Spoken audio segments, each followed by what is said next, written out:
Olá pessoal, tudo bem? Aqui é o professor Bruno Oliveira. A partir deste momento, nós estudaremos artigo por artigo do regimento interno do Tribunal Regional Eleitoral do Pará. Nós sabemos que o conteúdo regimento interno estará previsto no nosso edital para o Tribunal Regional Eleitoral do Pará e nada melhor que anteciparmos os estudos.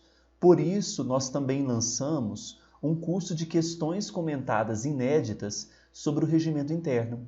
Para você adquirir esse curso, é só passar no site www.eleitoralcombruno.com.br, tá bom? Lá o curso já está disponível para aquisição, tem um cronograma de disponibilização de aulas e também bem legal. Além do PDF com as questões comentadas, artigo por artigo, alternativa por alternativa, vocês também terão os vídeos com as questões comentadas e podem conciliar com os estudos artigo por artigo que faremos pelo nosso canal do YouTube, tá bom? Se você ainda não assinou o canal, clique e assine. O canal é Eleitoral com Bruno. Vamos então ao estudo do primeiro artigo do regimento interno. O primeiro artigo ele vai trazer justamente a composição do Tribunal Regional Eleitoral do Estado do Pará. E é claro que nós, a partir do momento que estudamos o direito eleitoral, a organização e a competência, nós sabemos como é composto um Tribunal Regional Eleitoral. É claro que algumas particularidades de cada tribunal, de cada regimento, podem aqui trazer então algumas diferenças, mas bem singelas, em relação à organização e à competência. Então, o Tribunal Regional Eleitoral do Pará, ele vai ter sede na capital do Pará, que é Belém. E é óbvio que a jurisdição do Tribunal Regional Eleitoral do Pará é para o estado do Pará, ou seja, a jurisdição é no território estadual. Será composto o TRE por eleição pelo Tribunal de Justiça do Estado do Pará através de voto secreto. Nós teremos 2 juízes dentre os respectivos desembargadores do TJ do Pará e nós teremos 2 juízes dentre os juízes de direito.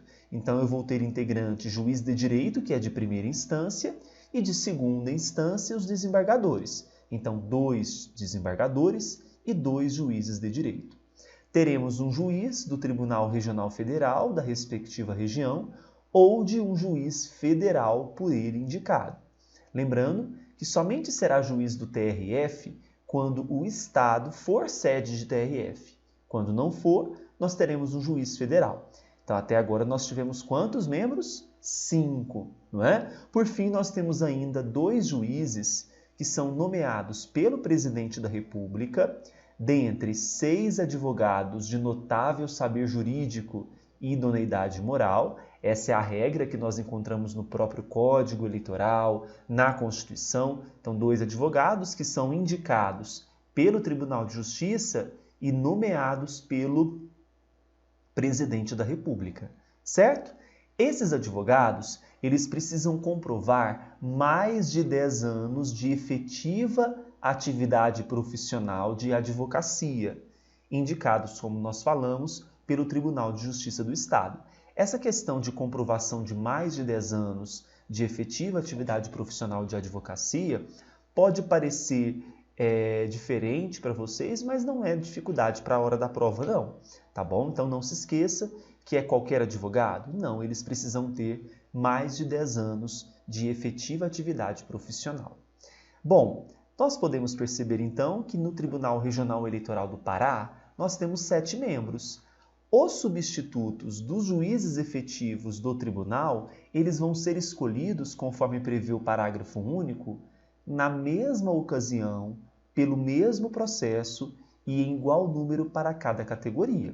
Então, se eu tenho 2 juízes de direito, eu vou ter 2 substitutos. Se eu tenho 2 desembargadores, 2 substitutos para os desembargadores, e assim sucessivamente. Então, serão escolhidos na mesma ocasião, pelo mesmo processo e também respeitando a mesma quantidade, tá bom? Além disso, nós temos algumas vedações que estão impostas no artigo 2º do regimento interno. O artigo 2º prevê que não vão poder integrar o Tribunal de Justiça na verdade, o Tribunal Regional Eleitoral do Pará, pessoas que tenham entre si parentesco consanguíneo, ou seja, de sangue ou afim, até o 4º grau, vai ser excluído nessa hipótese aquele que foi escolhido por último. Então, aquele que por último perceber que há esse vínculo, então ele foi escolhido por último e já tinha alguém com parentesco que era até o 4º grau. Quem vai ser escolhido? Aquele que já estava? Não, o que foi escolhido por último. Então, atenção com esse até o 4º grau, tá? Quanto aos juízes referidos no inciso 3º, que são os advogados, os que não poderão, então, além de somente poder ser advogado, aquele que tem mais de 10 anos de efetiva atividade profissional, não vão poder ser escolhidos como advogados os que ocupem cargo público, de que possam ser demitidos ad nuntum, ou seja, aqueles cargos de livre nomeação e exoneração, os que sejam diretores, proprietários ou ainda sócios de empresa beneficiada com subvenção ou favor em virtude de contrato com a administração pública, os que ainda exerçam mandato de caráter político federal, estadual ou municipal. Então, cuidado com essas vedações que são impostas no processo de escolha dos próprios advogados, certo? Parágrafo 1º do artigo 2º ainda diz para a gente que será provisoriamente afastado da função desde a homologação da convenção partidária. As convenções elas são realizadas entre os dias 20 de julho a 5 de agosto, uma vez ocorrida, uma vez homologada. Até a apuração final da eleição, será provisoriamente afastado o juiz que tenha cônjuge ou parente consanguíneo ou afim até o 2º grau de candidato a cargo eletivo registrado na circunscrição. Então, eu tenho um candidato naquela circunscrição estadual que tem uma relação até o 2º grau com o juiz do TRE. Esse juiz ele vai ser provisoriamente afastado, tá?